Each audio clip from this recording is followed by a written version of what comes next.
Hello, welcome to the channel. Today we are going to talk about a very special challenge. Now, if you've never done this challenge before, you're okay. You may not be the only person. This is why I'm doing a video on it. It is called the Dafuge. Now, it's not a river in Budapest, that's a Danube, but a Dafuge challenge is actually something which is in Football Manager law. Now, what do I mean by that? Well, this was always in the community forums. It was actually created by the member called Dafuge, and it is very, very simple, but it is actually something that's been there for many years. This is my personal favourite type of save to do. Why? Well, what happens with the Dafuge save in particular in Football Manager, as you can see here, on Tier 7 or Pyramid Level 7, the Northern Premier League, the Southern Premier League Central, and the Southern Premier League South, and the Isthmian League all have 2 clubs promoted into the 2 divisions. That means 4 get relegated. As you can see, that will then have at least a possibility of 88 new clubs for you to manage. Okay, so this is a little bit old, this graphic, but this is how it works out. So you can see here, look, there's 24 teams in the National League South, 24 teams in the National North. And as you can see via the map, it roughly tells you where they are situated by. So this is step 2. So this is not the National League, this is the National League North and South. Okay, so we're going to quickly go down into step 3. As I said, Merthyr Town are not included on this map because it's England. Merthyr Town are the only Welsh club. I know, boo, hiss, and all that. But in step 3, as you can see, the Isthmian League is down here in Essex way.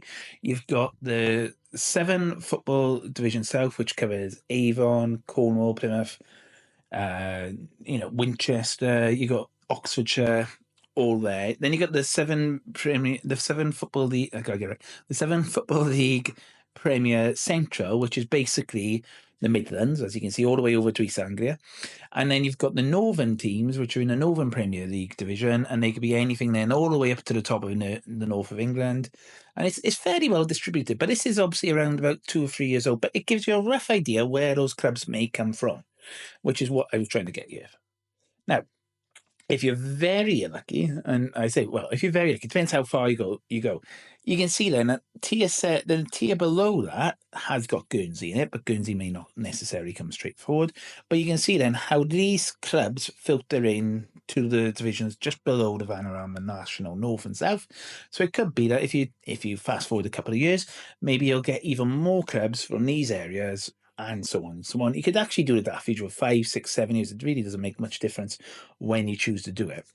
It just depends on what clubs you get, and a lot of people want to do smaller clubs, so you could actually get really small stadiums. Like I said, you can do this in France, you can do this in Germany, you can do this anywhere really you want to. Because what you do is you simulate the first year.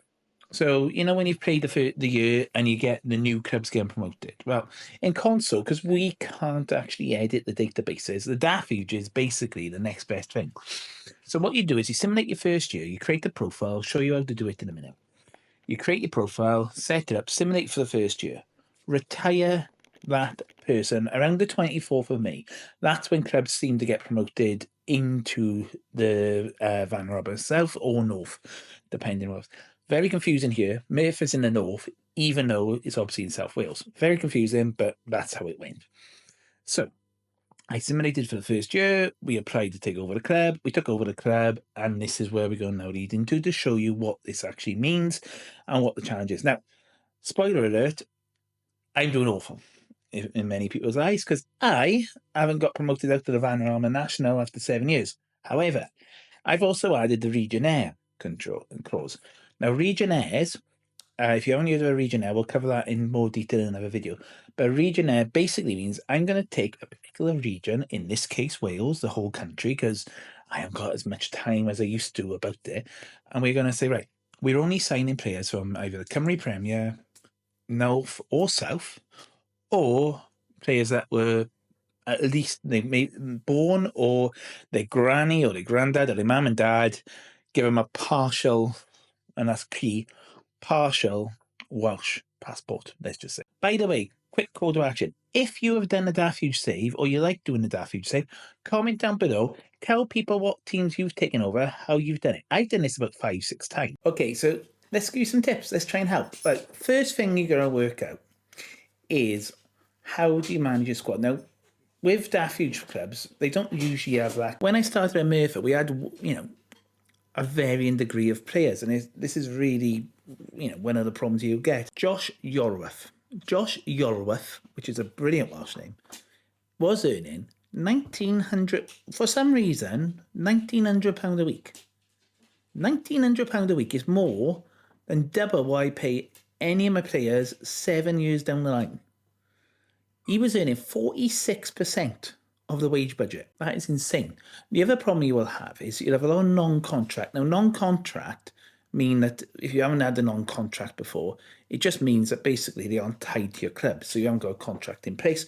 But what people tend to forget with a non-contract player is it still actually impacts on your wage budget. A player could be worth absolutely zero to your club, but could be earning anything in appearance fees, which is a key point, between £200 and £350 just for playing the game. Now, okay, it's not the end of the world if you've got a player that earns £250 to £350 per game. However, if you're playing that player every single game, it starts to add up. Next time you're looking at a player and going, do we need to secure this contract? A, because you can make money off him, but B, is it cheaper in the long run? And this can actually be beneficial. So, for example, £210 a week, okay? So what you want to do is when you take over a Dafuge club is go, right, he's earning 200 quid per game. Rabi wants 350 quid per week instead of 200 quid per game. Now, for me, because I want to do Welsh only, I'm not going to offer Rabi a contract to stay at the club because he's not Welsh. His potential cost is 400 quid per week. So that works out at 350 quid per week with a £70 appearance fee. So 350 quid per week and a £70 appearance fee takes your wage out of your wage budget, roughly 400 quid a week, which isn't too bad. If he's going to be a starting player at that level, I'm not interested in keeping Rabi because I want only Welsh players. But also, if you want to release him, you don't have to actually pay him a percentage of his wage if you don't want him. So go through your squad. First tip I will give you, go through your squad, work out who you want to keep, who you don't want to keep. Look at your budget and go, right, can I spend that £400 per week on a better player? Or can I take the 400 quid for one player and maybe turn it into two players for 200 quid a week? That's where you're at. So that's the first thing you want to do when you take over a club in a Dafuge state. Next thing you'll find is staff. Staff in Dafuge clubs will need to be examined. Now, I have recruited these. This is my staff. This is really good staff, but it's not always the case. So, for example, I've got James Reynolds. James Reynolds, as a director of football in a non-league club with, and I repeat, 13 player and potential and 13 player ability, is absolutely superb at this level. His adaptability is the only thing that lets him down with being 10, but having 13 player ability and judging potential is great. He's a new gen because obviously he's not got an actual face and he's not a silhouette. So he is generated. But if you look closely enough, you will find a player that you will find some talent there. In comparison, if we look at the chief scout who we inherited, Mo Gallagher is awful. Mo Gallagher has great adaptability. He's 12. That means he's more willing to go out and get more scout reports. But the scout reports he's given you at 2.6 is much poorer than James is at 13. His is not as reliable as James is. But everything's up in the air, as we know with scout reports and assistants. It's all opinion-based. Use it to, get a second opinion, etc. Again, our head of youth development isn't the best. We've inherited him. Our physio is got 10. He wasn't that bad, but we can improve him. And then my assistant is Chris Llewellyn, who should be a manager, really. He should be a manager. So here's Chris, and as you can see here, look, he's got, he's not bad. He's got attacking 10, defending 10, tactical 11. He's got good adaptability. He's a decent manager, and he's actually got decent scouting. He only gives you the size of scouting as a level 2, but let me just show you now I've got in place now. So that's what my staff looked like several years ago. We lost Chris, actually got a job and he moved on. So I don't like my assistant manager. And Andy Whittington isn't great. He's good at adaptability, he's got good discipline, he's got good motivation, but he's not a great coach. He also doesn't really give me overly reliable information on ability and potential. Moving forward, I'd have hoped that would have been better by now. It's not. However, we've lost Reynolds because, well, he got old, and we've had to take on Jonathan Garcia again. It's because he was Welsh. We didn't have much more opportunity there. I'm not a big lover of this guy, but I've had to get someone in. I did not want anyone other than a Welsh man to get the job. Lee Evans, we actually promoted within. He's an ex-player. We brought him in for Welsh international caps, and we were like, you know what? He actually looks quite decent if you actually give him the head of youth development on his staff attributes. So yeah, we've given Lee keys to the academy basically at 37, and actually, if you look, his ability and his potential is 14 and 13. That's pretty good.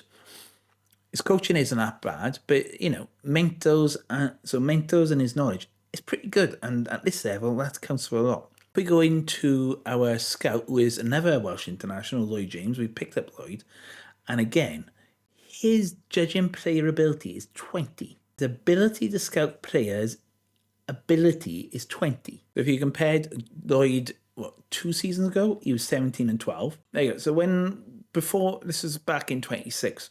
So before we actually employed Lloyd, he was actually a 14 and 12, which is still pretty damn good in comparison to Mo Gallagher, who at the time... So yeah, we upgraded. Lloyd James is now 20 on player ability. That is insane. I didn't realise he'd actually developed that well. I don't know if it's because we are focusing on development on it in particular, but to get Lloyd James in with a player ability of 20, that is, can I just say, you don't get that much nowadays. Adaptability is 11, discipline 14. So again, it's these things of, I was talking about here, the finances, as you can see here, most of my players are under £1,000, which is top, but there are other areas, for example, where you can actually benefit here. So, target players from the youth systems that get released. If you see a player that is released around about 17 to 18, he's probably going to be good enough for Van Ralman National South, maybe National North, invest in those players. We've picked up a lot of players from that level that have come down from 17, 18 and then sold them. Now, you don't necessarily have to sell them for any money. You can sell them with a sell-on clauses. So if we were to... I know I just done this recently with another player. Here you go. So Mark Davis, we did this for a guy called Josh Mitchell. We sold him for 143. We sold him for free, but asked any future sell on to give us 45%. Now, Josh Mitchell is a nice player, but he's not going to make us millions of pounds. So we sold him to St Johnstone. We knew the sell on to St Johnstone would not be millions. We're not expecting Mark Davis to actually make millions. He's not actually that great a player from Plymouth. He went to Preston, didn't do the same issue. We bought him back, and then we sold him for 110 grand again. So at a moment in time, we're expecting 40% off 110 grand. We probably won't make that much money back on him, in all honesty.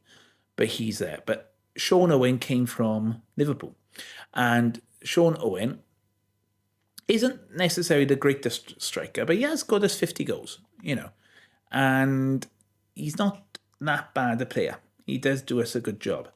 We have other players, for example. I want to show you now we've got Ben Waters. We only pick up £55 per week, and we're now giving him a contract of £300 a week just to keep him on, to maybe keep him to sell later on.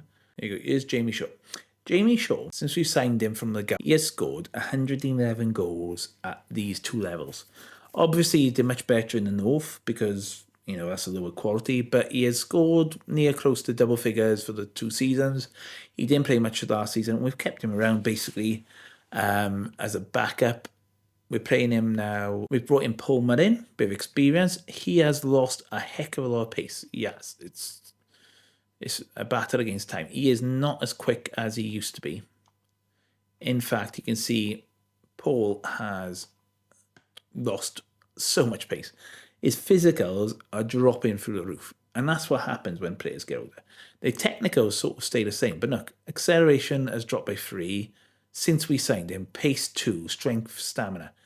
He's slowing up. He is slowing up. And it is affecting his performances. Bless him.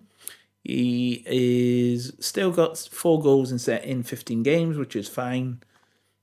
We got him brought in. That's not too bad. We've got the aim of the game now is once you've done all this, we're aiming to obviously promote within. So we're looking at getting players into the Welsh squad. We've signed a couple of internationals in the past. But that's the Dafuge. You've got a race to the Premiership now. Can you get them to the Premier League? My aim is, can we get Murphy to the Premier League in 20 seasons? Who knows? But can we get Welsh International? I think we could get some Welsh Internationals in there. I think we could definitely develop some. It's just how far do we push it now and how far do we go? Anyway, until next time, thanks for watching. Take care. Auf Wiedersehen. Goodbye.